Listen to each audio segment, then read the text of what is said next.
Yes.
Hi, Sophia. It's Sheree. I'm just doing a sound check. Can you hear me okay?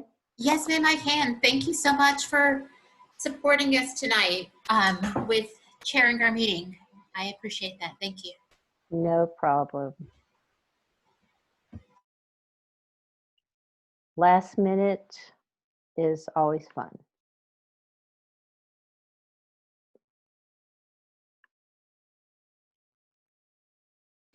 Item AS is the item that the applicant has requested be tabled until January 5th. If we could move that one to the top of the legislative agenda, I can share that information with anybody that's on the phone and then give them some details on the neighborhood meeting that the applicant will hold between now and then. Okay, perfect. I'll Thank just you. move that when we go to legislative regular agenda. Thank you. No problem.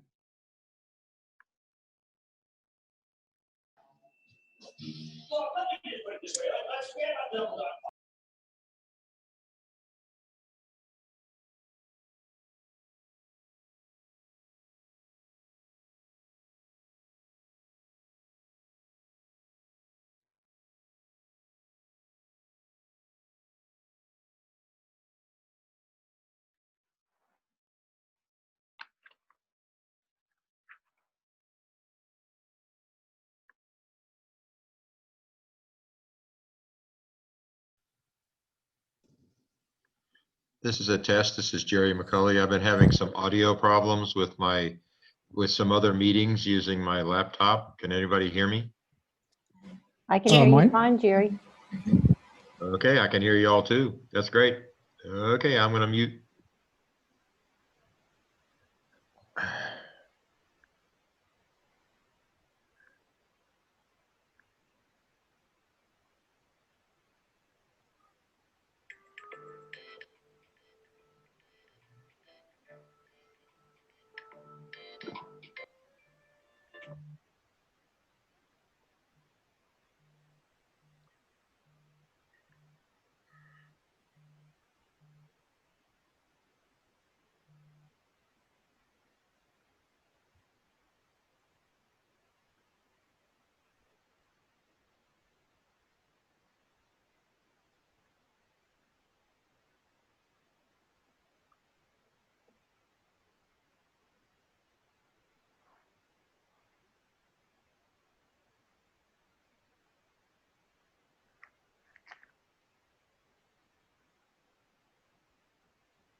This is Alex Fuller. Hi, Alex. This is Sophia Nelson. Thank you for joining us.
Sophia, I'm showing 5:55. Are you showing the same time from your screen? Yes, ma'am, I am. All right, just want to make sure. Thank you.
All right, good evening, everyone. Today is December 15th. The time is 6 p.m. And I would like to welcome everyone to the City of Georgetown's Planning and Zoning Commission meeting. At this time, I'd like to ask Myrna Garcia, our staff liaison, to call the roll to establish which commissioners are in attendance this evening. Thank you. Sherry Heinzman, Here. Kayla McCord. Here. Both Marlene McMichael and Travis Berthius will not be joining us this afternoon. Jay Warren, Yes, ma'am. James Kaufman, Here. Alex Fuller, I'm here. Jerry McCully, Here, Jim Sawyer, Here. and Tim Haney and Ursula Brashear will not be present either. And at this time, it looks like we only have 3 commission members present, so we will bring James Kaufman up to the dais.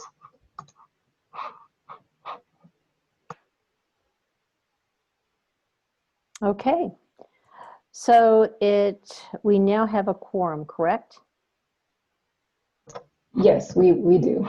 All right, so I will now call the meeting to order. Welcome everyone to this regular scheduled P&Z Commission meeting this evening. The P&Z Commission members are appointed by the Mayor and City Council for the purpose of reviewing land use applications. For some of those applications, the Commission will be the final authority. For others, notably those items such as zoning and annexation, the Commission will serve as an advisory body and as such makes recommendations to the City Council for final determination. In a few minutes, we'll hear from Sophia Nelson, the city's planning director, who will walk us through the process and how to participate in tonight's meeting. Tonight's meeting is being held as a teleconference. The complete agenda and all supporting documents for each item has been posted on the city's website and are available for public review. The agenda tonight is divided into 3 sections. A is the regular agenda, B, the consent agenda, and C will be the legislative regular agenda. As to the consent agenda, any items that the director considers routine and non-controversial or any items that don't require public hearing are grouped together and can be decided by a single motion. Any item on the consent agenda can be moved to the legislative regular agenda for presentation and discussion by any member of the commission or the public. Prior to taking any action, I'll first ask if any members of the commission have any items that they need to abstain from this evening, or have any items that they would like to pull from the consent agenda and move to the legislative regular agenda. After that, I'll ask if any members of the public has any item on the consent agenda that they'd like pulled and moved to the legislative regular agenda. Any items moved to the legislative regular agenda will be acted on individually. So with that being said, I'd like to ask, is there any member of the commission that has any agendas that they would like to abstain from or have any items that they would like to pull from the consent agenda and move to the legislative regular agenda at this time?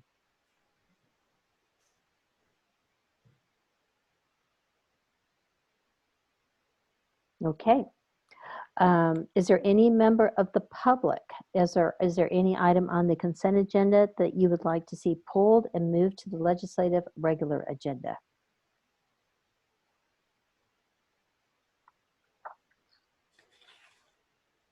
All right. Not hearing anything. As to the legislative regular agenda, each item listed will be discussed and acted on individually. The process that we will be following this evening is I'll announce the agenda item and the file number. City staff will read the caption for the item and make a presentation. Commissioners will have the opportunity to ask staff questions. The application will then have the opportunity to make a presentation to the commission and answer commission's questions. Once staff and the applicant has addressed questions from the commissioners, we will open the meeting for the public hearing. If you would like to speak on an agenda item, please use the raise your hand feature and staff will address you when it's your turn. Each person that has signed up to speak on the item will have up to 3 minutes. A speaker may allocate their time to another speaker for a maximum of 6 minutes. If a speaker wishes to allot their time to another speaker, please indicate that. Please remember that all comments and questions must be addressed to the commission. After everyone who has signed up has spoken, I will close the public hearing and provide a few minutes of rebuttal time to the applicant if they so choose to. After that, I will be asking the commissioners for additional questions to the applicant or to the staff. And following these set of questions, the commissioners will discuss the item, and I will ask for a motion and a second. Then the commissioners will vote. If the applicant or a member of the public have questions or concerns following a vote on an agenda item, please communicate those to the recording secretary so that the staff can follow up with you. Now, Sophia, can I turn this over to you to explain tonight's process for tonight's meeting? Thank you. Yes, ma'am. Thank you for the opportunity. Good evening. My name is Sophia Nelson. I'm the planning director for the city of Georgetown. Thank you for joining us today for this Planning and Zoning Commission meeting. We are recording this meeting in order to receive the best quality recording. We ask a few things of both commissioners and of the public that's joining us. First, please state your name when speaking.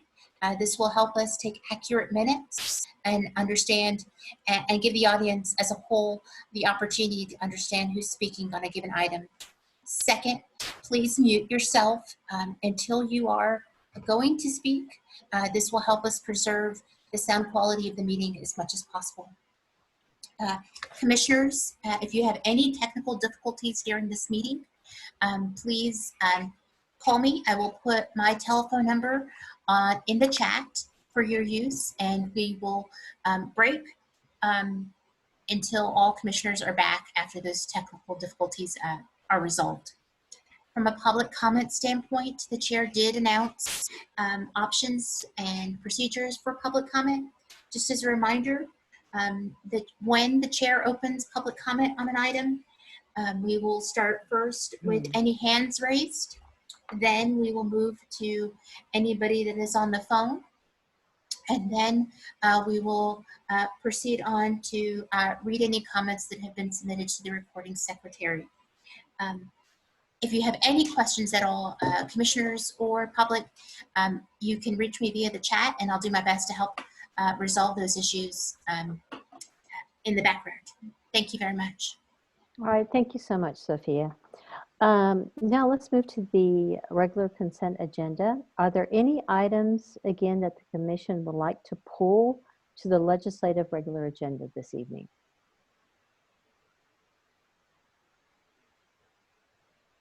Okay. Are there any items any commissioner needs to abstain on this evening? All right, not hearing anything. Are there any items or any member of the public that would like to pull to the legislative regular agenda? All right. With that being said, then the floor is open to a motion.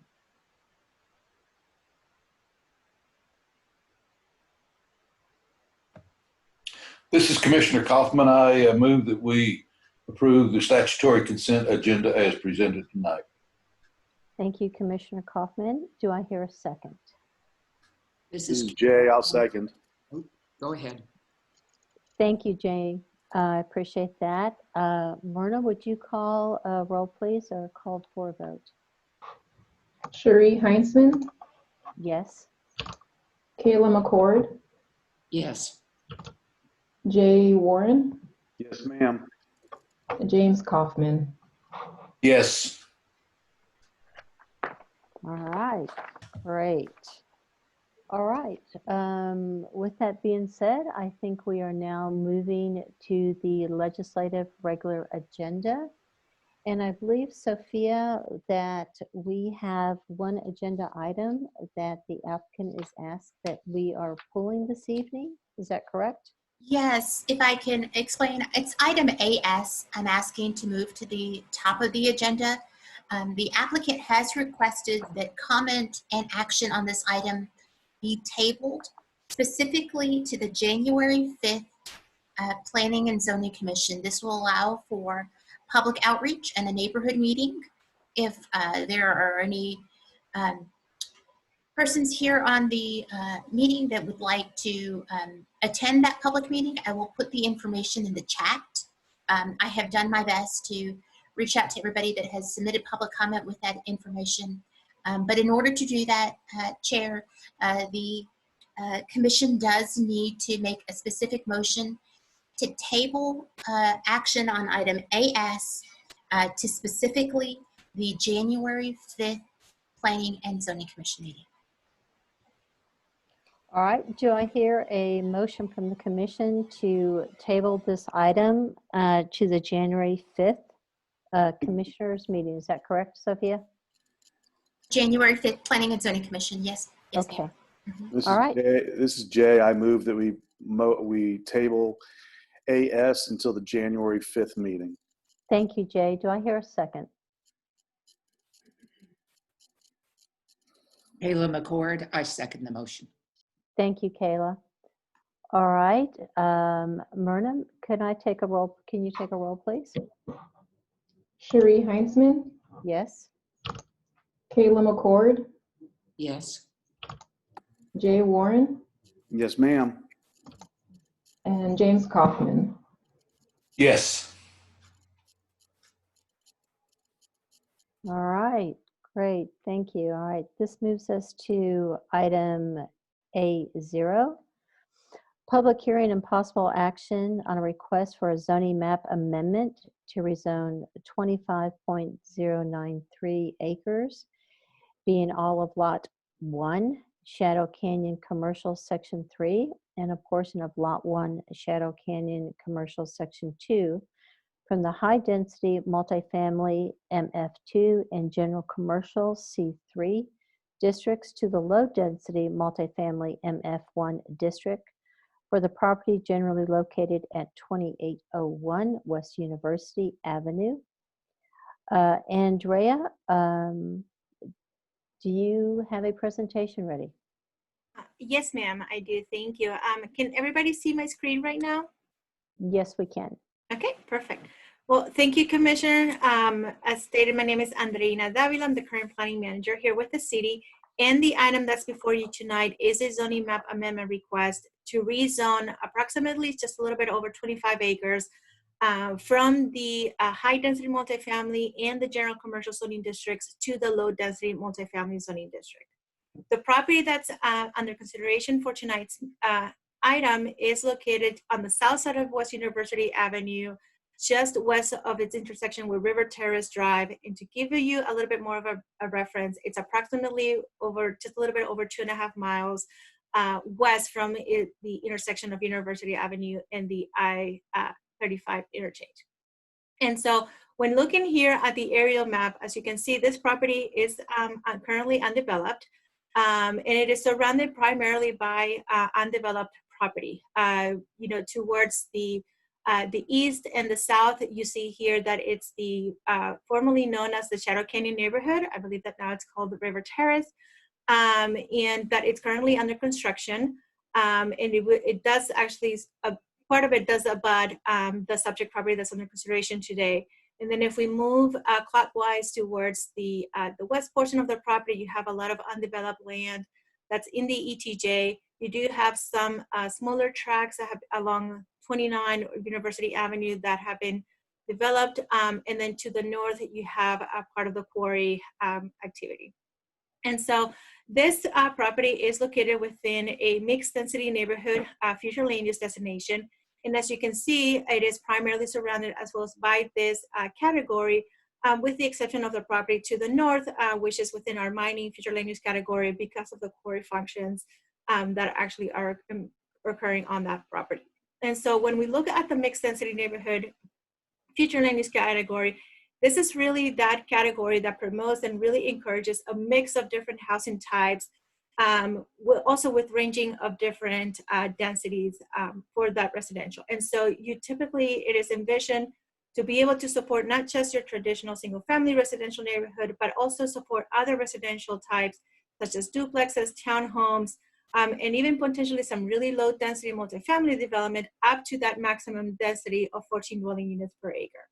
And so in addition to that, it also envisions supporting commercial uses at a ratio of 80% residential to 20% non-residential. And so when we look at specifically at the ratios and we look at this area, as you would have able to see a small snapshot about it, this wide area of the mixed density neighborhood is actually really large and encompasses a lot of the property that's primarily located south of State Highway 29 or University Avenue, extending roughly from kind of like where the subway bypass is all the way to, some of you may be familiar, to the Water Oak neighborhood. And so that encompasses approximately 2,500 acres. And when we look at the existing ratio situation, we still have a large of this area, the large majority of this area has been developed with residential uses. However, there still remains a big portion that is currently unentitled or that has agricultural zoning districts. And so when looking at specifically at the zoning, because this property is right there located at the limit of the ETJ, this property is abuts ETJ property, as mentioned, so therefore there's no zoning designation to them, but it does also abut some general commercial zoning district to a little bit to the north and to the east, and then plain unit development residential zoning district towards the south and to the east as well. That again, it encompasses that Shadow Canyon neighborhood that was previously mentioned. And so the proposed request is low density multifamily, which allows for both attached and detached multifamily. And so I mentioned this, and I mentioned the detached because that is usually what we have come to know as that condominium regime type of development, where you have individual units on a single lot, and they do tend to resemble a little bit more sort of like your traditional single family. But because of the density and the mix of units that may be allowed on an individual lot, it can also be able to allow other uses such as triplexes and fourplexes and so forth. And so you see here in the blue box some of the dimensional and zoning standards for the zoning districts, including an allowance of a maximum density of 14 units per acre. You see a maximum building height of the 35 feet, which is very consistent with our residential single family zoning district building height requirements. Your front setbacks of 20, side and rear setbacks of 10 feet. And then you can see also how that side and rear setback will increase whenever it abuts a single family or residential zoning districts, as in the case it would apply on the properties to the south. And so some of the uses, other uses that may be permitted in the low density multifamily zoning district, we have some minor utilities, we have a group home use, some uses that may be permitted with limitations, meaning that they have to comply with additional site design standards, include church, neighborhood amenity center, school, parks, and some uses that may be permitted with a special use permit, meaning it will have to come back to the Planning and Zoning Commission and to City Council seeking approval for those specific uses, include activity center, assisted living, other group homes with additional numbers of residents, and student housing. And so staff reviewed the request based against the approval criteria that we have for zoning map amendments, and we found that it complies with the criteria. We found that it specifically, we did have a complete application, I'm sorry, in order for us to be able to do the review. And so we found that it complied with that. We also found that it was consistent with the comprehensive plan. As stated earlier, the mixed density neighborhood future land use category, it's a future land use category that it envisions a mix of housing of different types and of different ranges of density up to that maximum of 14 dwelling units per acre. The low density multifamily zoning district allows that mix of housing types that can tend to resemble, as previously mentioned, a traditional single family residential, or it can also resemble a townhome development or a two-family development, as it allows both the attached and the detached product. And in addition to that, when we went back and re-looked at the ratio, because this rezoning request does include rezoning a portion of commercial property into that low density multifamily zoning district, we actually found that because this area is so big, that this difference would not really make any significant impact on the ratio changes. We also found that the zoning change promotes the health, safety, and general welfare of the city, as well as the safe, orderly, and healthful development of the city.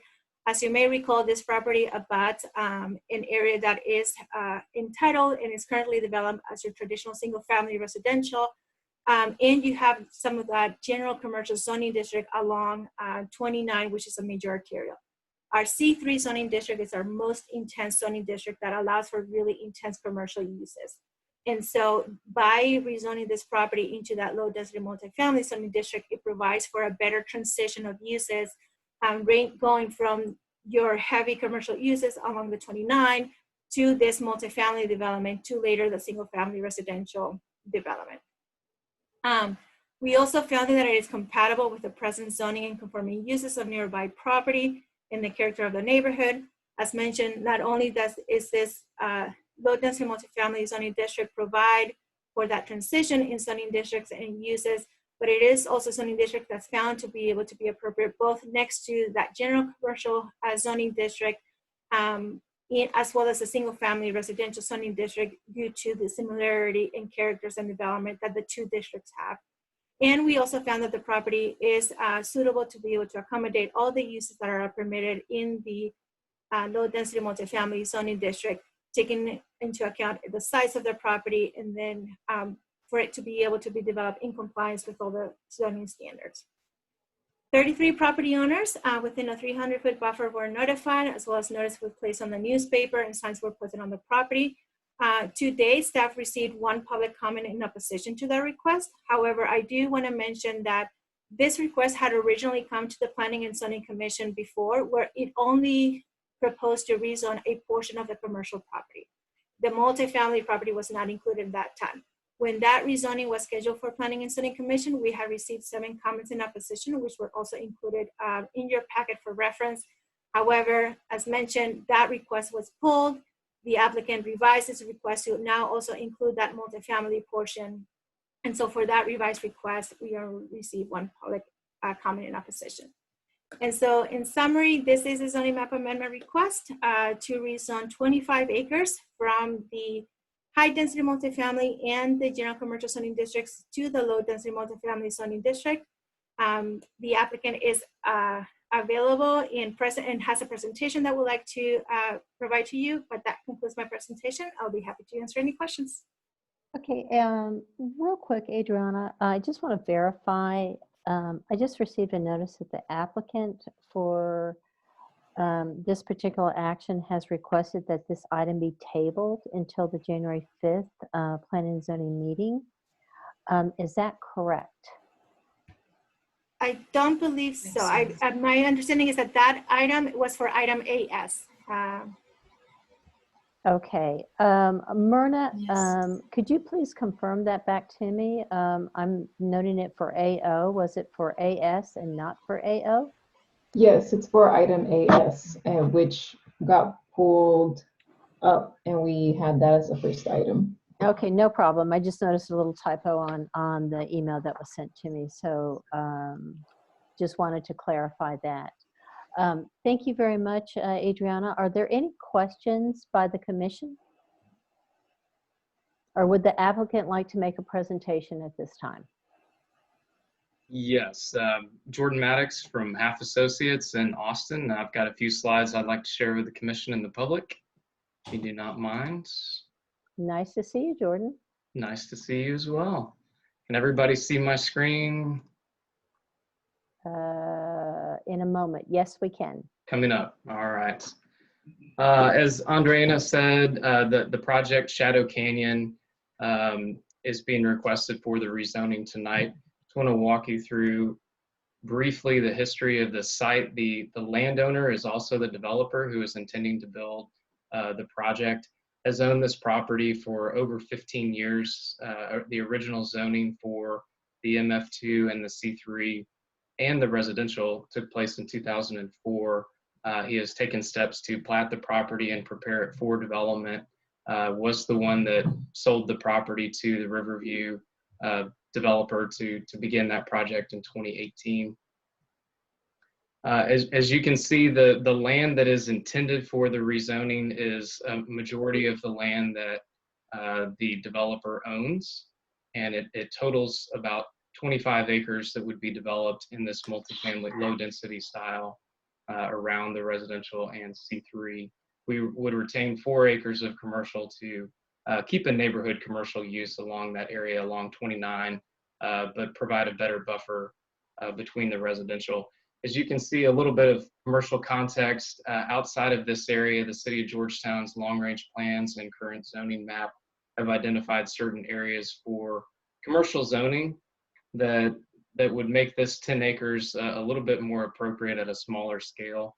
And so we've looked at the market conditions in the area where we are, and a 4-acre commercial site would serve this particular community in a much better way. The particular product that the developer would like to put on the ground, this is a sample site plan, not particular to the Shadow Canyon site, but it's essentially a courtyard home style detached multifamily where you would have individual units per building, a single unit per building that would be arranged in a community style with garages, with shared parking, common open space, trails throughout. This is a product that is a low intensity type multifamily that is gaining a lot of traction in the Austin market and elsewhere in the nation right now. As you see some of the example models, these are relatively small units, but as I mentioned, they are for a single family sense. They would be a transitional home for a lot of empty nesters or newlyweds relocating from a different market to Austin, looking for some type of transition towards single family and another type of residential. The architecture that I'm sharing with you here is not necessarily indicative of the style that would be in Shadow Canyon, but it is an example of a different project. The developer is working in other Texas communities, including Marble Falls, and is developing a more hill country architectural style that would be applied within Shadow Canyon. From a density and intensity standpoint, this would be a down zoning from MF2 to MF1 that would reduce the density from 24 to 14 units per acre. This particular development is proposing about 8 units per acre. And from a height standpoint, 88% of these units would be 1 story. And so a significant reduction from the 45 feet that would previously be allowed in MF2. Chris, are you also on the line? Yes, Jordan, I am on the line. Is there anything you'd like to add? Well, no, I think, well, first of all, Chairwoman Hanksman and Commissioners, my name is Chris Kitcheris with Harvard Investments. As Jordan said, we've owned the property for a while. We have 3 sites, including this one around the Austin metropolitan area for this type of product, our single-story apartments, if you will. One in Marble Falls, one here in Georgetown, and we have one in Bastrop. We're also looking for additional sites for this product. We are in development with this product in Phoenix and in North Las Vegas. So we're excited about it. We think it makes a lot of sense. We find that most of the tenants for this product are a little more affluent. You have a good segment of millennials that are in our communities, and then also older, like I am, 55 plus or so, that are downsizing and making a change and in an interim situation. But what's interesting is that our tenants in this type of product typically stay 4 years. And that's quite different than a typical garden multi-story apartment complex. The tenants here in this type of product, at least in Phoenix, stay for on average about 4 years.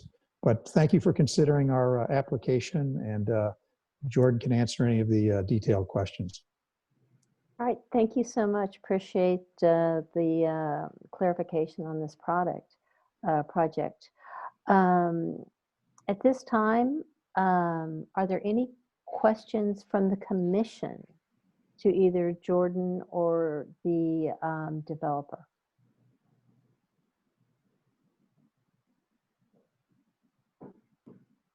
All right, then I'd like to go ahead at this time and go ahead and open it up for public hearing. Has anyone signed up Myrna or Sophia, do you know if anyone has signed up for the public hearing pertaining to this item? Chair, at this moment, I do not see any hands raised, nor do I see any comments in the chat asking to speak on this item. Okay. Again, are there any questions by the commission for this applicant? If not hearing anything, I'd like to go ahead and open the floor up for a motion. This is Kayla McCord. I move that the proposed rezoning be approved or Thank- recommended for approval to the city council. Thank you, Kayla. Do I hear a second? Is Jay, I'll second. Thank you, Jay. Myrna, would you please call roll? Sherry Heinzman, Yes. Kayla McCord, Yes. Jay Warren, Yes, ma'am. James Kaufman. Yes.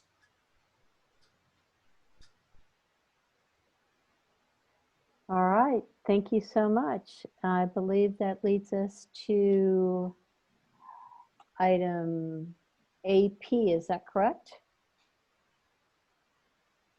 All right.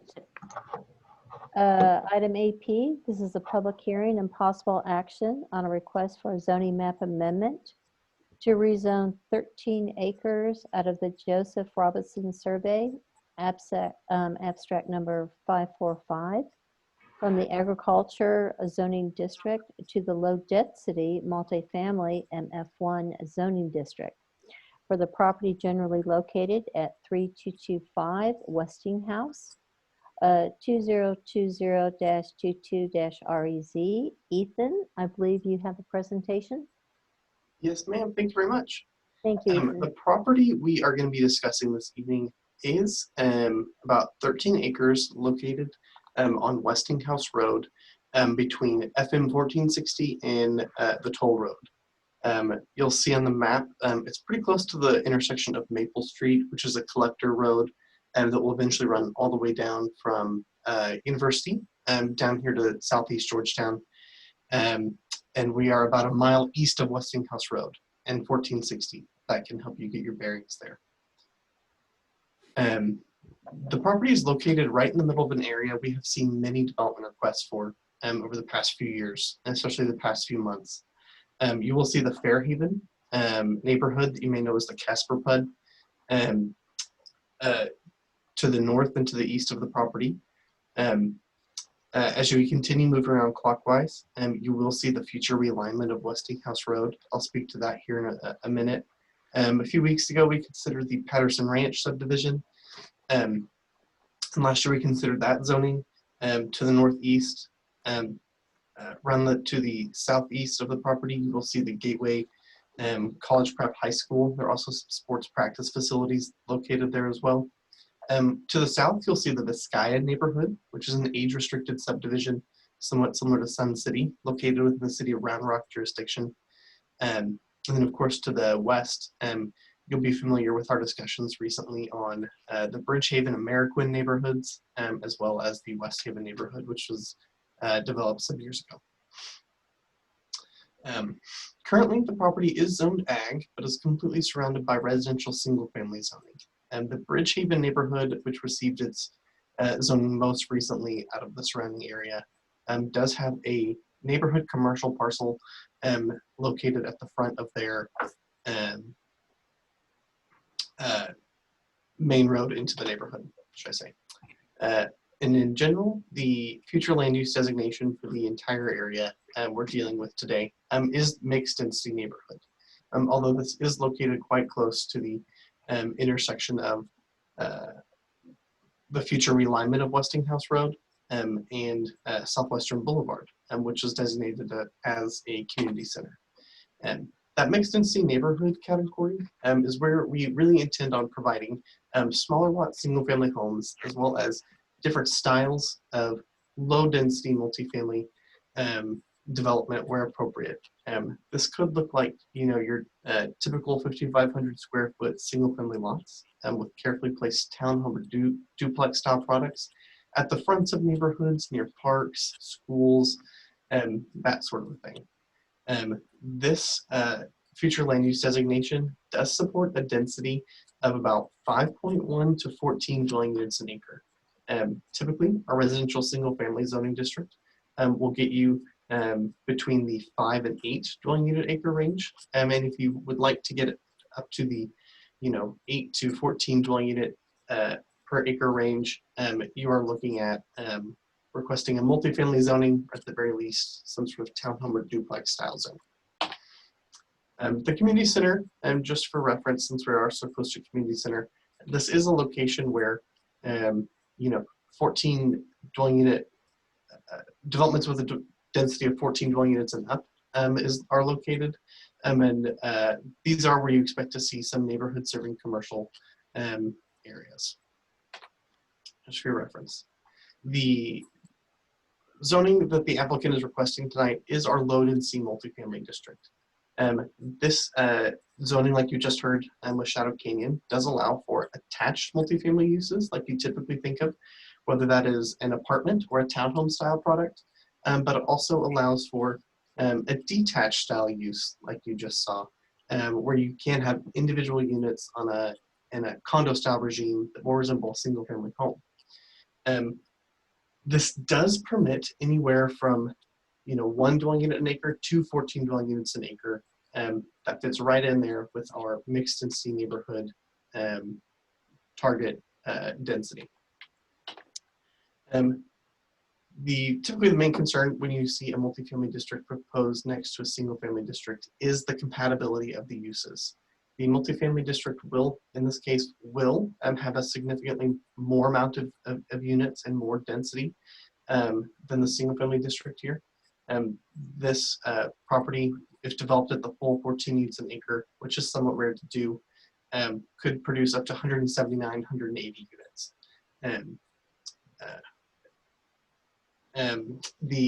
But if you look at the dimensional standards, you'll see that the dimensional standards of the MF1 and the single family zoning are quite similar. Even if this property were not going to be zoned MF1 and was zoned RS, you could still have structures of the same height. You could still have structures spaced the same way apart.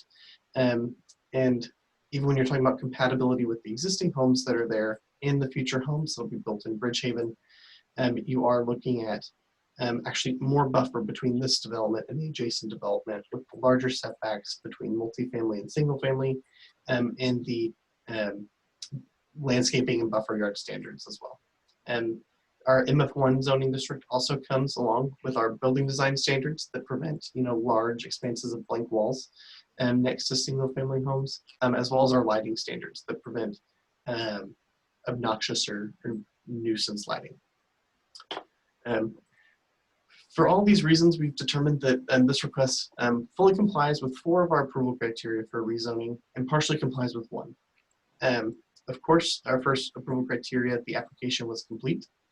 2, for the reasons that it falls within our density, it falls within our policies for providing a variety of different housing types, especially in this area that is predominantly single family homes at the moment.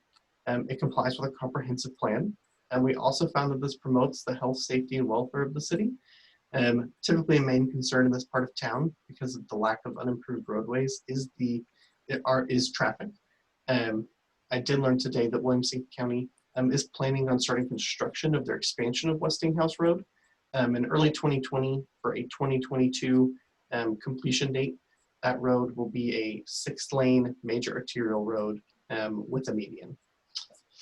So that project is underway, and the applicant has I have worked with the applicant to determine that driveways and traffic safety can be addressed on the site. Our one partially complies criteria is that is whether or not it is compatible with the character of the adjacent development.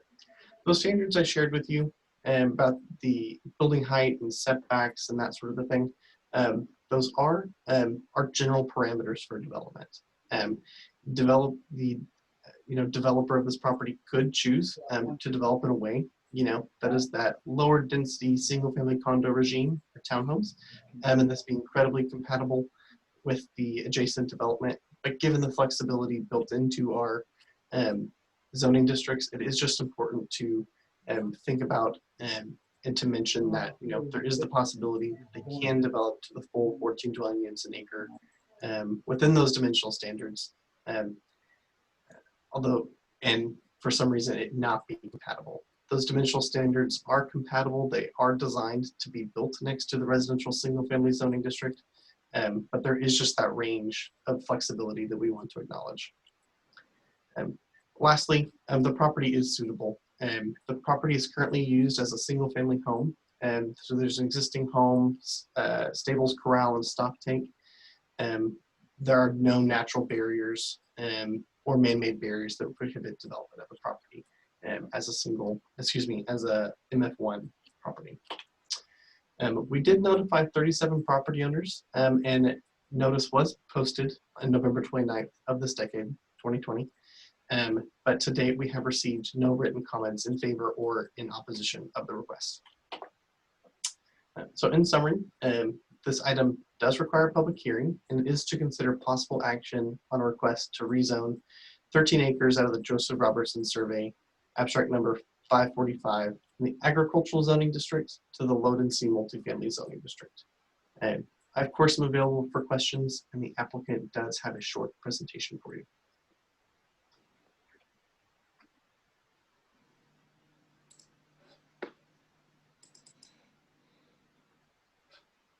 I'm sorry, Ms. Chairman, I think you're muted. I am muted. I thought you guys could read my lips. Thank you so much, Ethan. Would the applicant like to go ahead and make a presentation to the commission at this time? I would. Good evening. Thank you very much for your time. I'm going to begin the presentation and share this screen.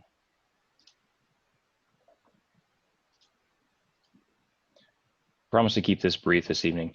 Good evening, ladies and gentlemen. My name is Joel Wixon. I'm with Kimley Horn as a consultant. We do have the owners and operators of the property on the line, Mr. Justin Kaser and his wife, Samantha. I don't want to reiterate many of the points. Ethan and staff have done a really great job of summarizing the site conditions. There were a few items I wanted to draw some attention to. We all know that this is a transitionary area of the city of Georgetown and Round Rock, and just generally for the Northeast Austin Metroplex. That's something that certainly we're all excited to see happen. There is a missing housing option, as we often discuss in the planning community regarding a multifamily. The nearest contemporary option for someone looking for a low maintenance facility would be the North Star 55 plus age restricted community to the west. We also want to talk briefly about the adjacent development of Fairhaven. So this is a well-known site. It's a beautiful facility, well advertised by D.R. Horton. The Kaser's property, the property in question tonight, is immediately adjacent to the stormwater facilities for Fairhaven. And so the entire northern boundary of the property is surrounded by the pond facility, and approximately 50% of the eastern boundary is as well. Now, as a condition of the site plan development process, the stormwater that releases from those areas would have to be accounted for and conveyed through this property at the time of subdivision development or at the time of site plan. So, we do see those as good buffers to the adjacent community, and recognizing that those will create some level of impediments to the maximum density allowed within the site. We also briefly wanted to discuss water and wastewater facilities in the area. There is sufficient water at the southwest corner of the property. As part of the site development or subdivision process, that 12-inch wastewater would be extended east along Westinghouse Road. And then there's also adequate gravity wastewater facilities, primarily on the south side, which is how we would expect. Though there are some facilities to the north and the south, as you can imagine, it's difficult to go through someone else's pond to bring those in place. So we are certainly available for questions. I want to say thank you for your time this evening, and thank you to staff for your presentation as well. Thank you, Mr. Wixon. Appreciate the presentation. At this time, are there any questions from the commission that we would like to direct to Mr. Wixon?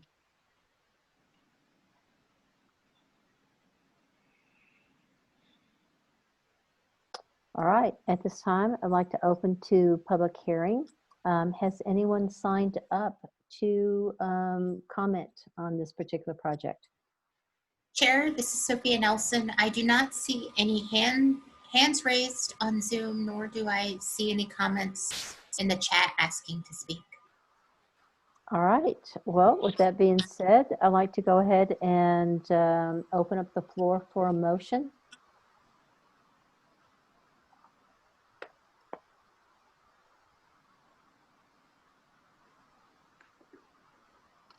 It's Jay. I move that we approve it as presented by staff.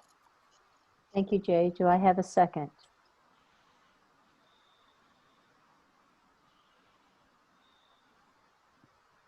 Kayla McCord, I'd second. Thank you, Michaela. Myrna, would you please call the roll? Sherry Heinzman, Yes. Kayla McCord, Yes. Jay Warren, Yes, ma'am. James Kaufman. Yes. All right, the motion passes. Thank you very much. All right, we're moving on to item AQ of the legislative regular agenda. This is a public hearing and possible action on a request for a zoning map amendment to rezone approximately 49.31 acres of the John Berry Survey, abstract number 51, from the agriculture and residential single-family RS zoning districts to the general commercial C3 zoning district, approximately 13.001 acres, and high-density multifamily MF2 zoning district, approximately 36.306 acres, for the property generally located at 2800 North IH 35. Andrea, I believe you have a presentation. Yes, ma'am. Thank you. Can everybody see my screen okay? Yes, we can. Okay, perfect. So thank you for that. As stated, this is a zoning map amendment request to rezone just a little bit over 49 acres from the agriculture and residential single-family zoning districts to the general commercial and high-density multifamily zoning district. And so the property, as you can see on the screen in front of you, highlighted here in red, is located at that intersection and interchange of the I-35 interstate and the state highway 130 toll freeways. With included as two part of the request, the requested general commercial C3 zoning district, those 13 acres are located in the front of the property, if you will, right where it abuts those roadways. And then the high density multifamily zoning district is being proposed towards the rear of the property, the remaining portion at the back where it actually abuts Berry Creek. And so looking here at the aerial map, as you can see, the property is currently vacant, although at one point it was developed and used as an RV park. And it is also surrounded by primarily large tracts of land that are currently undeveloped, although there are some small businesses that exist. To the north, you have a mobile home dealership that, as well as a custom home builder property. We mentioned the Berry Creek, and then the park that's located towards the east. If we go to the south, we have some undeveloped vacant property. Although abutting immediately this property, you may recall, this property came in for an industrial zoning district, I believe it was about a year ago. And that is currently being developed with office, warehouse, and contractor services uses. And then if we continue clockwise towards the, kind of like to the southwest, if you will, you see some large area tracts of land, and then you may also find this property familiar, as this came with a zoning map amendment request not too long ago for some industrial zoning district. And then you have, again, that freeway. And so looking at the future land use destination for this area, it is very important to note that because we are at that intersection of two major thoroughfares, two freeways, this whole area has really been envisioned for really high intense commercial and employment generating types of uses. And because of that, this whole area has really been designated as both that regional center and the employment center future land use category. Specifically, as it applies to the property, as you can see here, the majority of this property is located within that employment center category. And then you see where a small portion kind of like encroaches into that regional center. And then you have that open space category that really more encompasses sort of like that floodplain boundary that goes along Berry Creek. And so when we look at these categories, for this particular request, we actually reviewed all three categories. And so the employment center category is really that area that is envisioned to be able to support employment generation uses. And so types of uses that are envisioned for that area include advanced manufacturing, professional services, but also some commercial mixed use and even high density residential uses in order to be able to support those commercial and manufacturing types of uses. And so in order to encourage that, it has a target ratio of 80% non-residential to 20% residential with a density of at least 14 dwelling units per acre or higher. And so when we looked at the land use ratios specifically for the employment center, because this is where the property is primarily encompassed, we see here that the majority of this area, about 94% of it, is actually falls right now within that agriculture or that unentitled property because they are undeveloped today. And so they can actually be able to, go on either as these properties rezone and they further develop, we would be looking at it to ensure that we are able to meet the envisioned ratio for this employment center land use category. When we look at the regional center, as you can see here, it's an area that's really envisioned to be able to support large-scale commercial development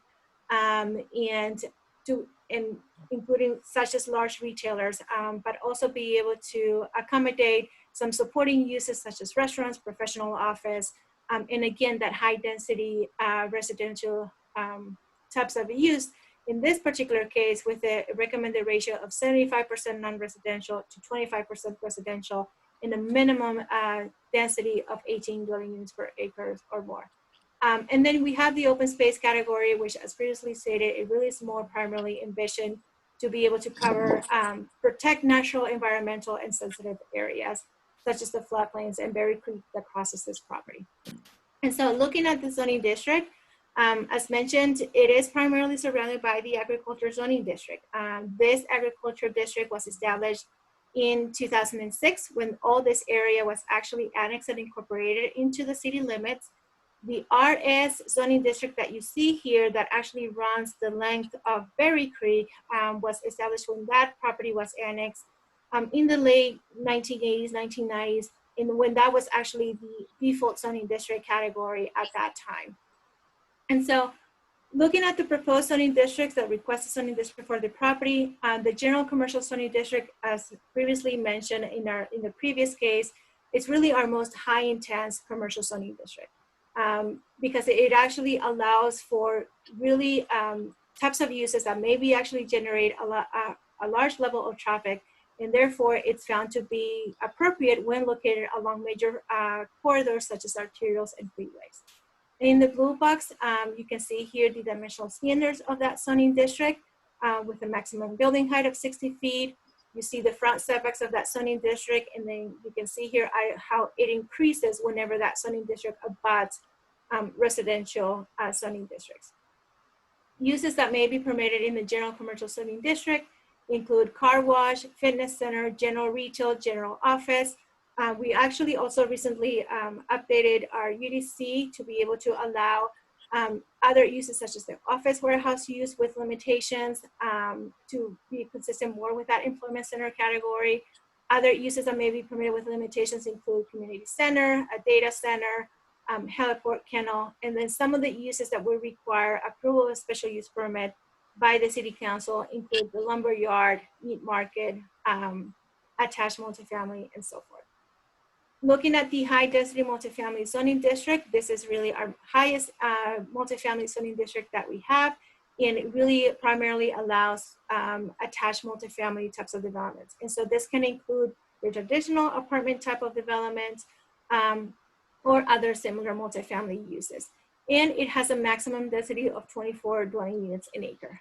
You can also see here some of the dimensional requirements, such as the building height of 45 feet, your front and side setback requirements. In this zoning district, similar to the C3, also increases side and rear setback whenever it does abut a residential zoning district.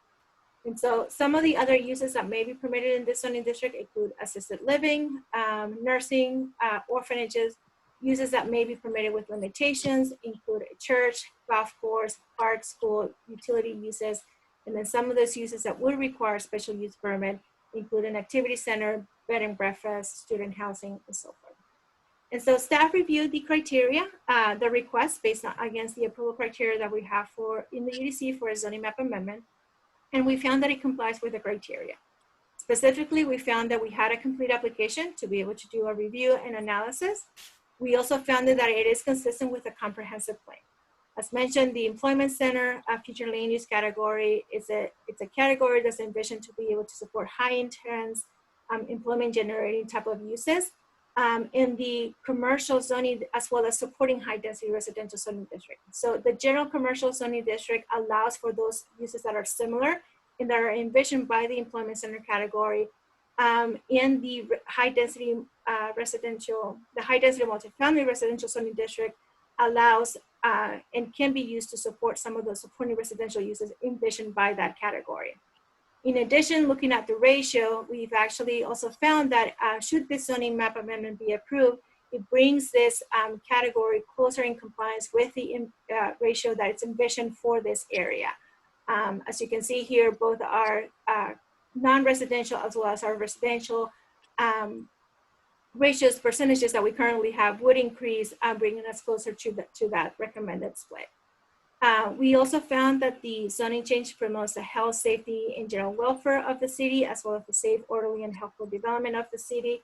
As mentioned, based on the location of this property, which is located right there at the intersection of two major freeways, having and proposing that general commercial zoning district along the roadway with a multifamily zoning district behind it, and then closer to the creek, provides for that transition and that orderly development of uses, and would also be in line with the character for the entire area as the adjacent properties develop in line with what's envisioned in the comprehensive plan. We also found that the zoning change is compatible with the present and conforming uses of the nearby property and the character of the neighborhood. And we found that it complied because while the adjacent properties, the majority of the adjacent properties are actually currently zoned agriculture zoning district, that is the default and initial zoning district that is established to all property upon annexation. And so as those properties develop, it is anticipated that those properties will be rezoned to a more appropriate zoning district that is in line with the character that's envisioned by the future land use map. And then we also found that the property, due to its size and its location, is suitable and is able to accommodate all of the uses that are permitted in both the C3 for the portion that's allowed that's being proposed to be rezoned C3, as well as the high density multifamily MF2 zoning district in compliance with all of the zoning districts and site design standards. 5 property owners within the 300-foot buffer were notified of the request, as well as notices placed in the newspaper and signs posted on the property. And today, staff has not received any written comments in regards to the request. And in summary, this is a zoning map amendment to rezone 49 acres from the agriculture and residential single-family zoning districts to the general commercial and high-density multifamily zoning districts. And that concludes my presentation. I'll be happy to answer any questions. And the applicant is also available to answer any questions. All right. Would the applicant like to make a presentation or provide any comments to the commission before we open it up to a Q&A? Commissioner, this is Rajiv Puri, the applicant for this rezoning request. And Drina has done such a phenomenal job and with so much detail to present to you. So I'm here to answer questions for you.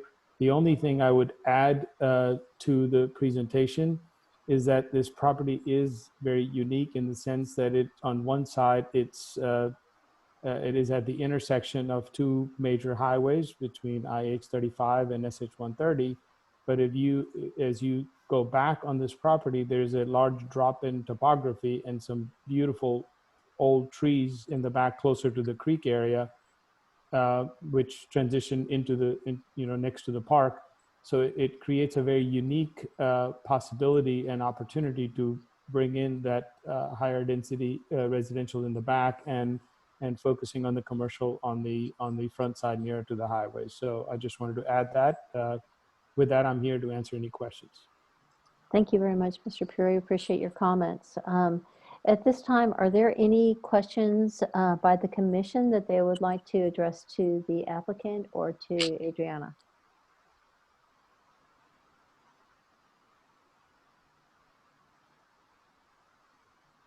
All right, not hearing any questions. At this time, I'd like to open it up to a public hearing. Marina Sophia, has anyone signed up to address this particular legislative agenda item? Chair, I do not see any hands raised or any comments in the chat asking to speak at this moment. Okay. Without hearing any questions by the commission or any comments from the public, I'd like to open up the floor to a motion. Jay, I move that we approve as presented. Thank you, Jay. Do I hear a second? This is Commissioner Kaufman, a second. Thank you, Commissioner Kaufman. Myrna, would you please call roll?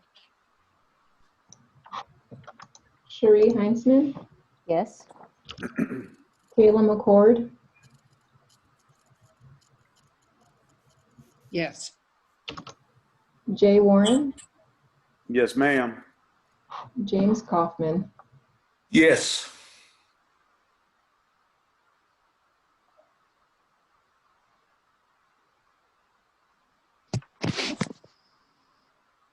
All right.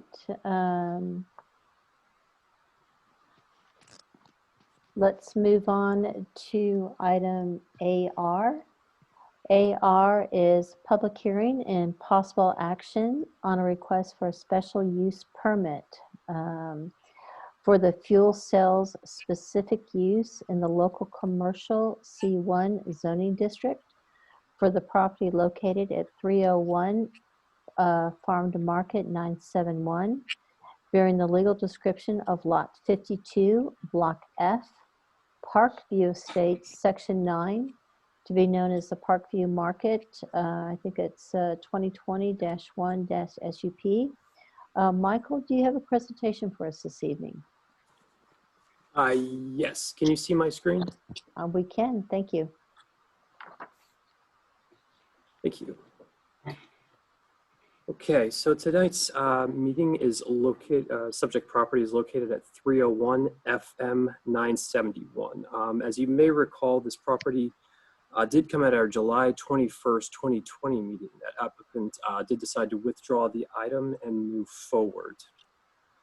Tonight, the subject property is 1.6 acres in size and is located at the intersection of Parkview Drive and 971. We are across the street from the Chevron station, just to the south of Parkview Estates and near the San Gabriel Park. As you can see here, the entire subject property is located within the community center future land use node.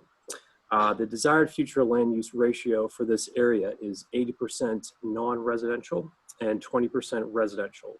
It's generally intended to serve small and mid-sized retailers with a dwelling unit acre of 14 or more. Looking here, you can see that the subject property is located within the C1 local commercial zoning district, as is all the property along 971 to the west as you get to Austin Avenue. To the north, to the east, and across 971 to the south, you will find residential single-family development. You can see it kind of has this green tint to the area. That is due to the property being part of the scenic natural overlay. Here you can see a general concept plan, and now may be a good point to mention that the C-store or general retail would be permitted at this site. It is the fuel sale that is triggering the special use permit. So looking at the concept plan here, there are a few points of interest. See if I can go through these, being the 4 multi-fuel pumps located in the center, a C-store and a future leasing space, a 30-foot landscaping buffer that will be required to the east of the property. Parking will be located in the front and along the western portion. There is a detention pond in the southwest corner, and there is also going to be a 8-foot tall masonry screening requirement to the north and the east of the property. The special use permit allows the Planning and Zoning Commission and City Council approval of uses with unique or widely varying operations. The special use permit also allows for additional restrictions to be placed on the use, and we will come back to that momentarily. Looking at the approval criteria, staff found that 1 of the 4 items complies and 3 of the items partially complies. We can go through those one by one now. The first item, the proposed special use, is not detrimental to the health and welfare. This is in compliance that the site is initially in line with section 50420T, which is the limitations for fuel sales located within C1. This includes providing an 8-foot tall screening wall to residentially zoned districts, the arrangement of gas pumps, as well as the distance from the neighboring. The vacuums will be located at least 100 feet from a residentially zoned property, and there will be adequate dumpster screening. With this, staff finds that the proposed use will not affect the health and safety. However, staff does find that the proposed use may be detrimental to the welfare of the surrounding neighborhood. This neighborhood is within walking distance to the high school as well as San Gabriel Park to the south and is generally lined with C1 development. The C1 zone property is intended to provide retail, offices, and service-oriented businesses that serve the residents of the adjacent property. Additionally, this C1 development here does help serve as a buffer between the high intensity of the major roadway and the residential districts. Given the adjacency of the developed single-family neighborhood, the proposed fuel use could impact the surrounding neighbors in the following ways.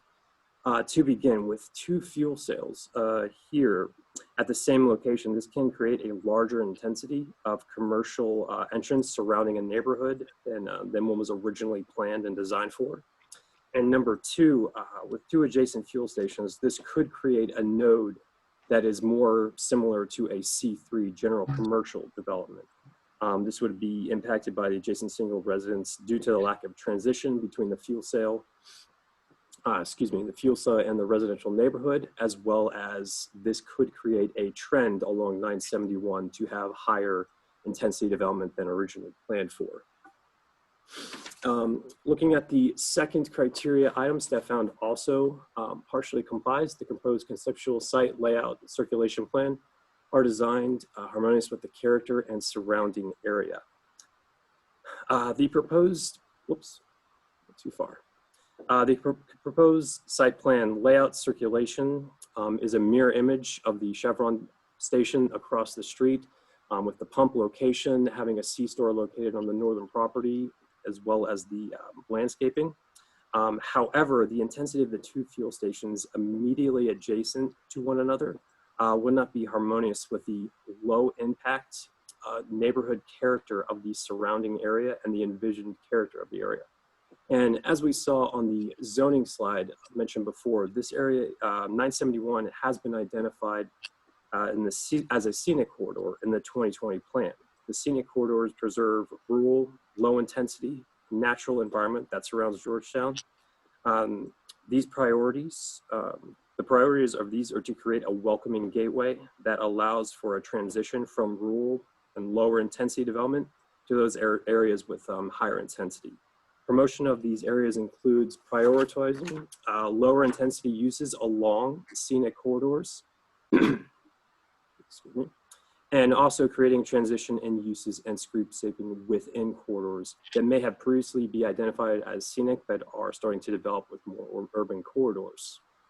The third criteria item staff found does apply. The proposed fuel sales will not affect the public infrastructure of the city.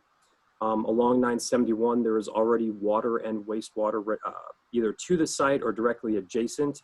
So due to the existing conditions, there will not directly impose any additional demand on the systems or services provided by the city.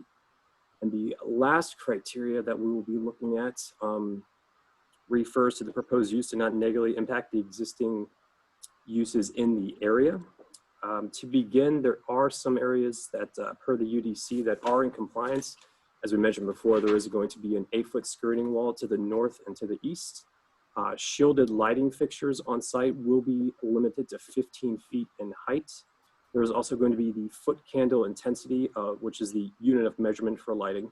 And it's going to have a maximum of 2.0 at the property line. And also the fuel canopy area will be limited to 17 feet in height. Therefore, the proposed use would not carry an excessive noise, glare, or fumes outside of what the UDC. However, it is important to note that should this use be approved, again, it is the second fuel cell use located at the front of an entrance used for, that is a residential neighborhood. So while the conceptual plan shows compliant with the additional site plan uses standards to minimize the impact of this use, these standards do not really accommodate for the second fuel cell use at the same location of a primary residential area. As we mentioned before, part of the special use permits allows the Planning and Zoning Commission and City Council to apply additional standards. If the special use permit were to be approved, staff would recommend the following landscaping conditions. I'm going to go to the next slide here so you can, same information, just laid out a little bit different. This includes a mix of shrub species and grouping offsets shall be provided along the property lines. Shrubs shall be planted along Parkview Drive South and to 971 within the hatched area. Trees shall not be planted close to the pavement and adjusted to accommodate offsets similar to trees across the drive access. And shrubs shall be placed behind the easement and parallel with the right-of-way similar to shrubs across the drive aisle. The purpose of this is that it is the entrance of a residential community. This will have consistency along 971. Also, the tree placement, especially to the north and to the east, will assist with the mitigation requirements. And lastly, having the trees and the shrubs pushed back further will allow us to have shade trees at this location, for shade trees are not permitted within the easements. And also, this would allow for, if work is ever needed to be done in the future in the easement, this would help avoid as much as possible affecting the root system. Within 300 feet, 32 property owners were contacted. Notice was placed in the Sun newspaper. And to date, staff has received 66 letters in opposition and 0 letters in favor. If you may not be familiar with this, according to the Texas Local Government Code, Chapter 211, within a 200-foot buffer of the subject property, if 20% of those property owners are in objection to the request, a supermajority vote will be required. And we have tonight, as of this meeting, we have reached that 20%. In summary, per the UDC, the Planning and Zoning Commission shall hold a public hearing and make a recommendation to City Council. And again, you may be permitted to add additional restrictions. I'm here to answer any questions that you may have. And I received an email not too long ago. I believe that the applicant or representative of the applicant is here. They forwarded me a PowerPoint presentation, which I'll see if I can share with you, but they may be able to share it themselves. So they are here to answer questions you have. And with that, I will turn it back over to you. All right. Thank you very much, Michael. And before we have the applicant make a presentation, I just want to clarify, based on the readout of the proposal of the special use permit for, I'm hearing that the staff is stating that the permit for fuel cells does not apply to fully support the criteria for approval of a special use permit. So is city staff recommending to disapprove, or is the city staff just recommending that further conversation commence at this time? I would say the further conversation, staff does not make recommendations. We just view the criteria items and whether they apply, partially comply, or do not. Got it. All right. Thank you very much. All right. You said the applicant is present and has a presentation. Believe so. I'm going to see if I can. Michael, this is Sophia. The applicant is asking for you to share it on his behalf. Apparently, he's having some technical difficulties. Not a problem.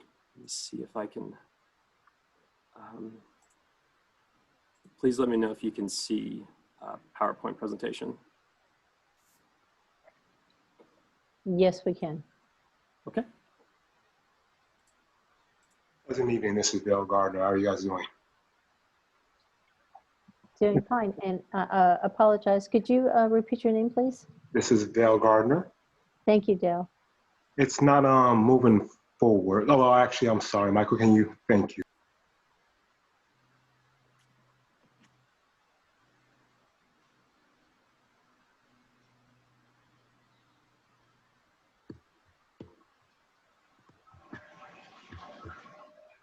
Are you not seeing the slideshow? Okay. Yes. It's showing now. If you can go to the next slide, as you can see, what we're trying to do is put together a contemporary. It's not your average C-store. We're looking at roughly about 6,000 square feet on this one. We've already been approved with the TABC permits within the state, and that was already approved back in February 2019. We have plans to move forward on this one and opening up in spring of 22. Go to the next one, Michael.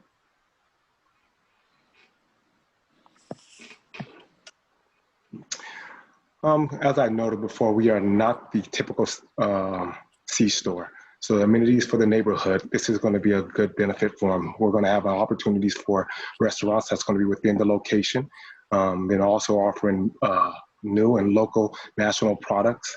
We're going to also be able to create jobs that's going to be within the local market, looking at 10 to 20 jobs within that one. If you can go to the next one too as well, please. As you can see here, when you're looking at the definition of our existence, we're trying to create more of a luxury look rather than coming up in there looking like a average C-store, which is what you guys potentially have now with the Chevron.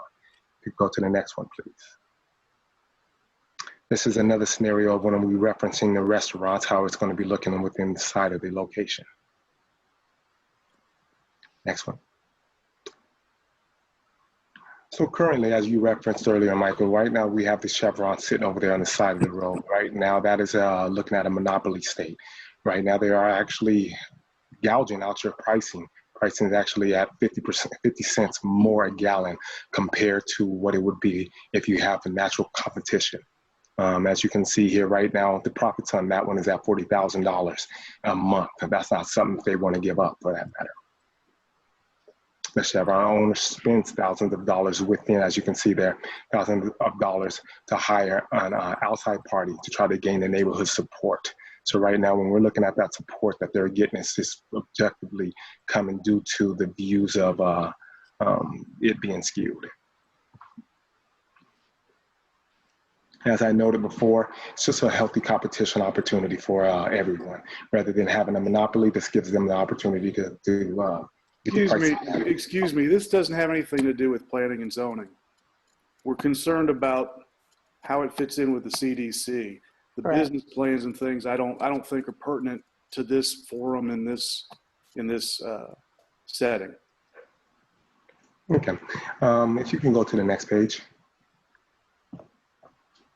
And then over here, as I just go to the next one, actually. And as you noted, some of the issues that was concerns with the zoning was traffic. That was one of the issues. Right now, we're not looking at the traffic being increased on that one. I'll turn it over to Amir for the traffic, please. Is Amir? Yes. Can you hear me? Yes. Yes, we can hear you, Amir. Thank you.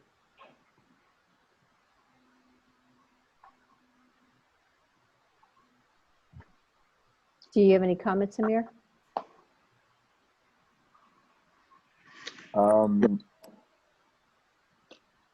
If anybody has any specific question about traffic, I'll be happy to answer. All right. Does this conclude your presentation? No. Go to the next one for me, please, Michael.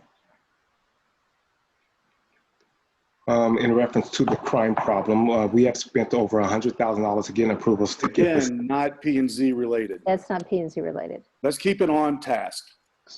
The next one, please, Mike.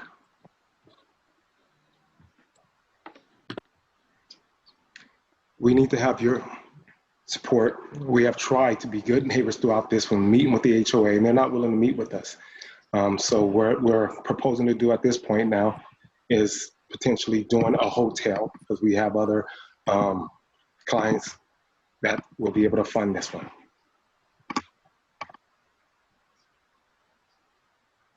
Thank you. On the conclusion on that one, the convenience store without the fuel results in more trips per day. So when you're looking at how many people are going to be going through the store, if you have fuel, you actually have less amount of people entering the store than you would if it was just a standard C store. Standard C stores will actually acquire more people going up in there, so you actually increase the traffic because they'll go on a continuous basis rather than going in one at a time. So the next step, as I noted before, if we're unable to literally move forward with the 4 fuel stations that we want to move forward with, then the next option would have to be going after a different opportunity for us, which would be building a motel, which will be indoors, but that will allow the right with our C-store zoning. And right now with our target price on that one would be roughly about $45 to $50 a night, and half-day rates at $30. All right, is that the conclusion of your presentation? You go to the next one. That's the last slide. Okay. Well, as you can see, this is even within Georgetown, it's a huge benefit for a financial aspect for people to have affordable living, especially when you're looking at how we're dealing with the Airbnbs. This will be able to counter that and generate revenue. And then also a benefit for the neighborhood, because if there anybody who wants to do the Airbnbs, this one would actually give an opportunity to produce that within the neighborhood. All right, thank you. At this time, I'd like to open this up for the commissioners. Are there any questions by the commission?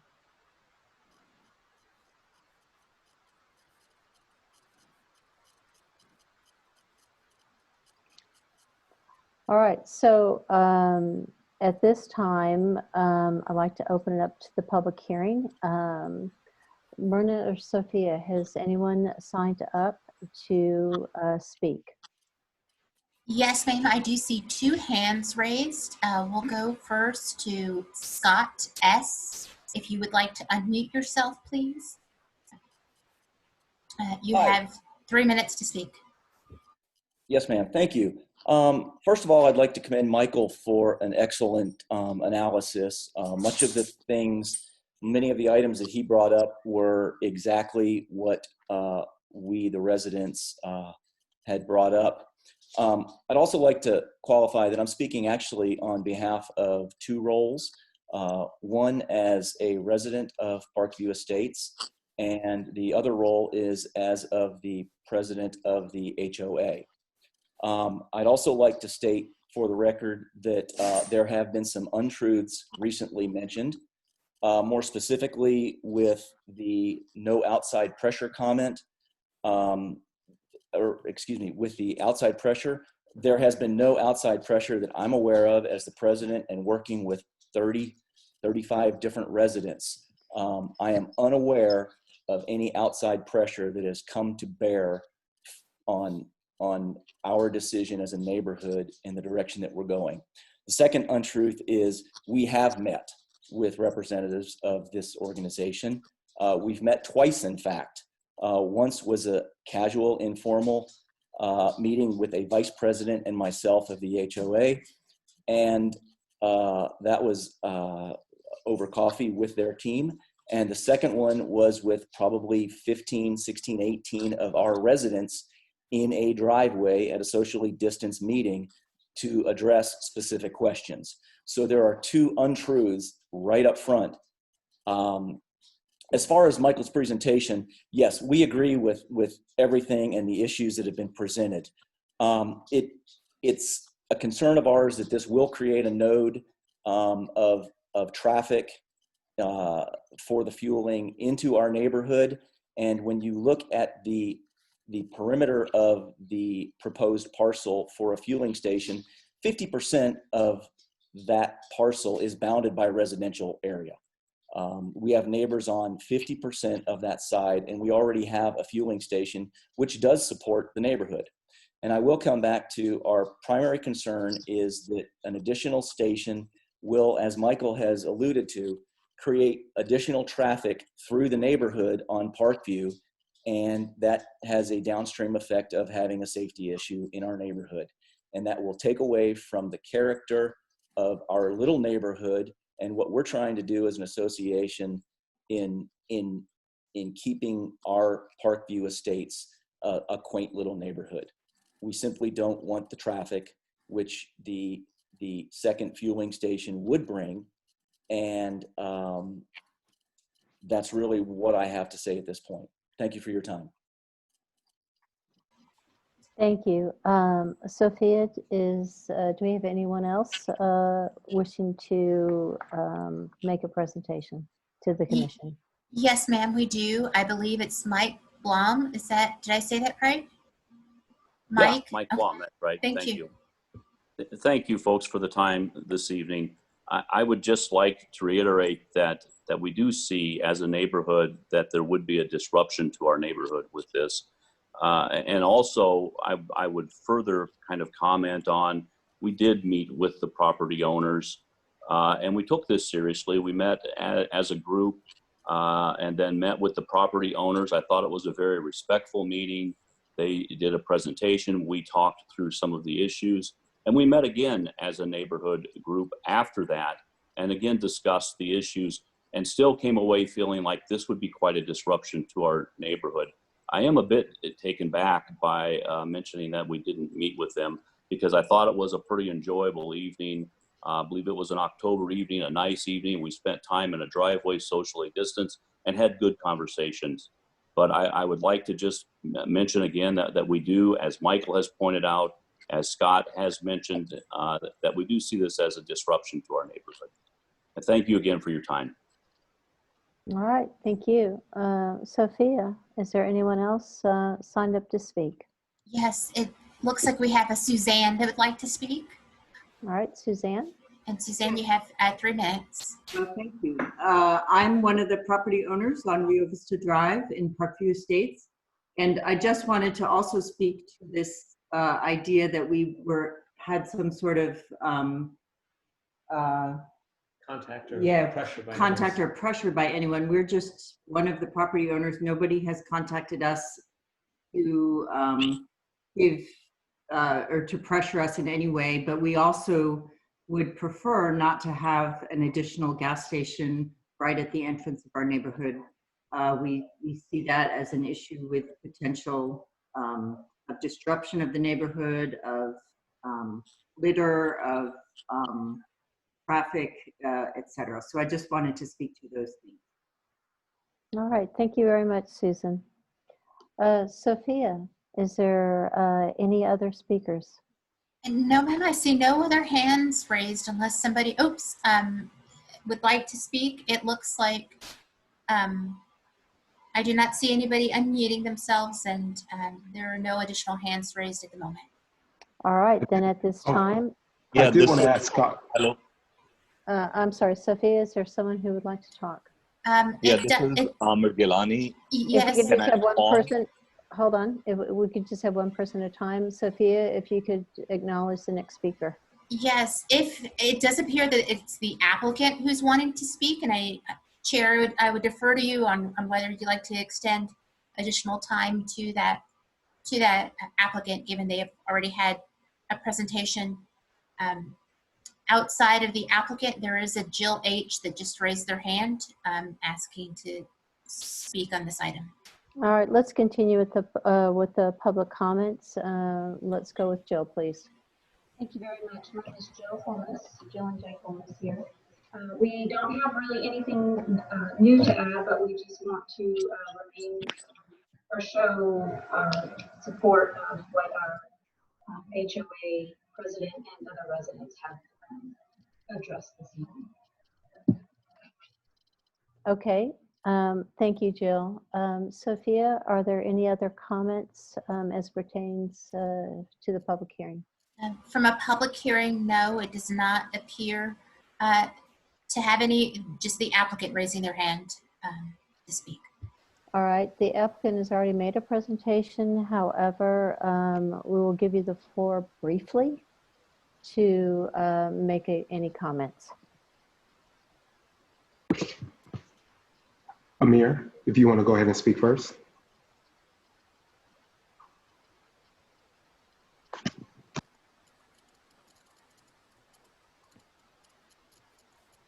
Well, if you didn't want to speak at the time, I did have a current question. I wanted to ask Scott, did he feel like due to the view, that would cause more?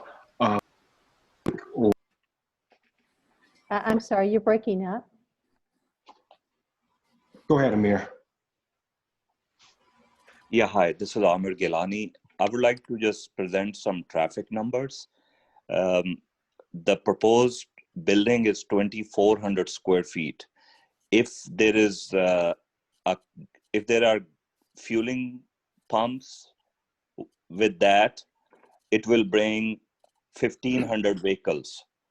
And I'm quoting Institute of Transportation Engineer. We use that to calculate the trips. If we have a convenience store without gas station and it is 2,400 square feet, it will bring 1,830 vehicles per day. So without the gas station, 2,400 square feet of a convenience store will bring more traffic to this facility.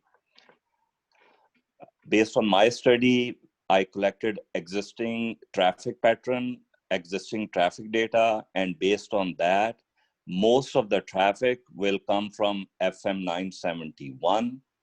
It will not only 2 or 3 vehicles during the peak hour or evening rush hour will come from Parkview. And the last thing is we also collected daily traffic data on Parkview. There is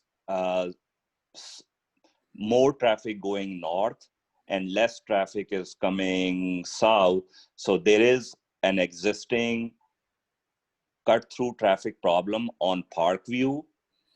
And the nature of convenience store will not increase or decrease that cut-through traffic on Parkview, because most of the traffic will come from FM 971. Okay, thank you, Amir. All right, at this time, I'm going to ask, are there any questions by the commission?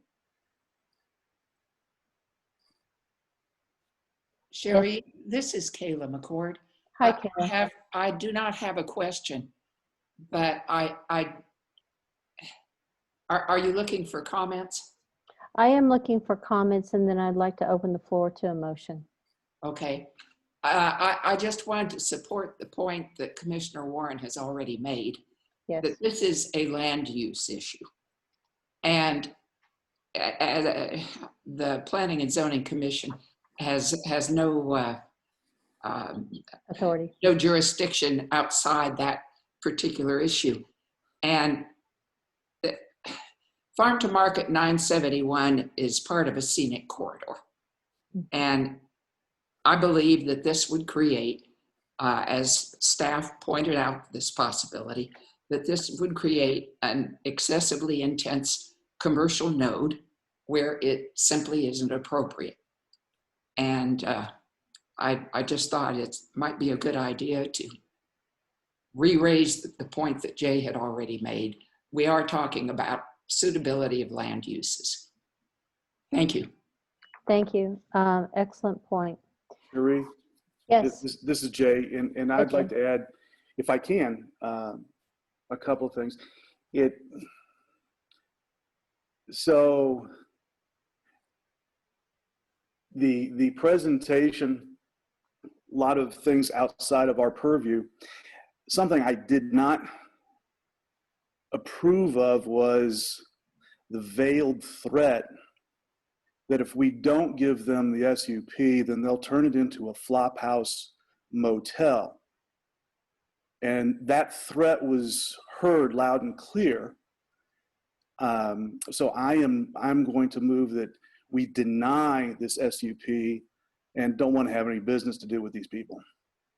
So that's how I took the presentation and the gentleman's assertion that if we don't give him gas pumps and give him the SUP, he'll just put a flop house hotel on it. That's just my 2 pennies worth. Okay, thank you, Jay. This is Commissioner Kaufman. If I could ask a question, perhaps? Yes. As it appears to me that the partially complies 3 items under the approval criteria primarily relate to the gas pumps, since this is a special use permit hearing. So absent gas pumps, there could still be a commercial enterprise on that corner. So we're really just talking about gas pumps, as I understand. Exactly. Chair. Yes, Sophia. Thank you. I do believe that the commission should make a motion before any additional deliberation. If they have any questions for staff, we're happy to answer those, but the motion should come forward Yes. and then deliberation. All right, so thank you for that clarification, Sophia. So at this point, I'd like to open the floor up to a motion. Chair, this is Jay. I move that we deny the application. Thank you, Jay. Do I have a second? Kayla McCord, I second. All right, thank you. Sophia Myrna, would you please call roll?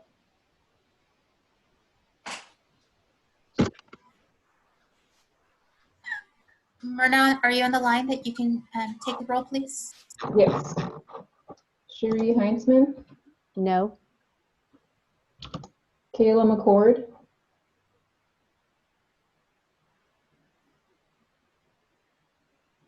I believe you're muted, Kayla. I'm sorry, I'm confused. Is the motion to recommend denial? That's correct. Okay, yes. No, I'm sorry. So the motion was made to deny. So by saying yes, that means you In favor of denial. Okay, then I apologize, and I am in favor of denial of the recommendation. Sherry, I thought we were on the same side. We were, you know, it's like, what the heck, you know? So yes, so please note that I am supporting Commissioner Warren's recommendation to deny this motion, to deny. What does this mean? Okay, Kayla McCord, Yes. Jay Warren, Yes, ma'am. James Kaufman. No.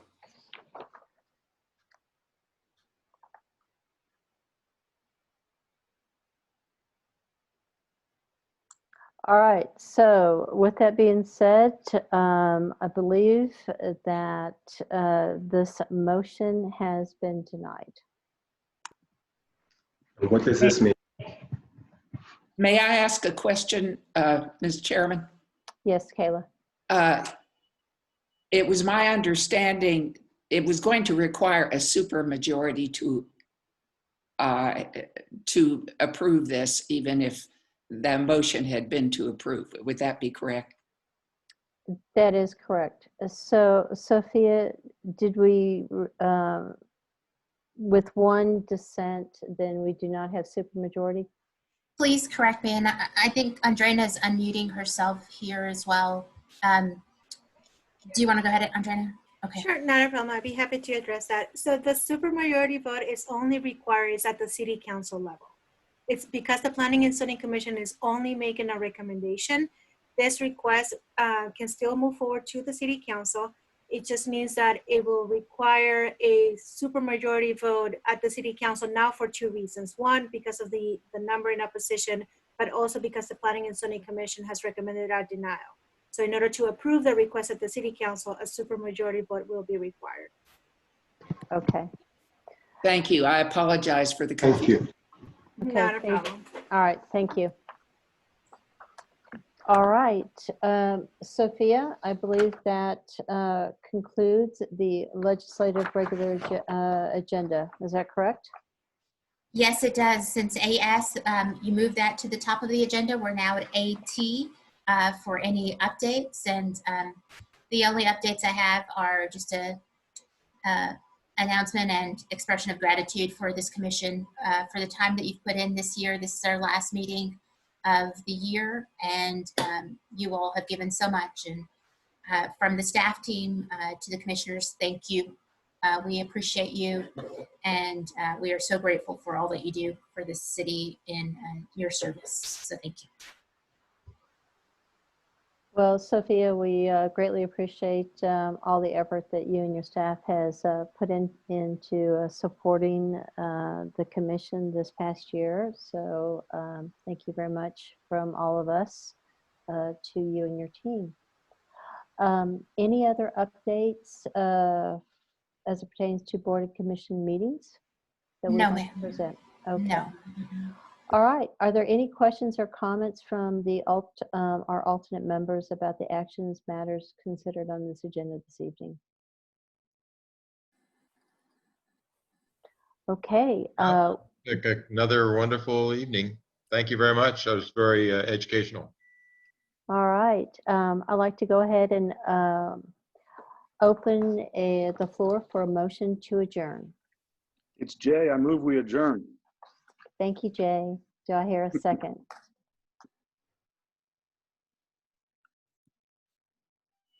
Do I hear a Kayla second? McCord, I'd second. All right. Well, the meeting is adjourned. I wish everyone a safe holiday season. And I'd like to thank Ursel for giving me 30 minutes notice to fill in for him this evening. Well, have a very, very I survived. All right. All right, guys. Thank you. Did a great job. All right. Good night, everyone. Good night.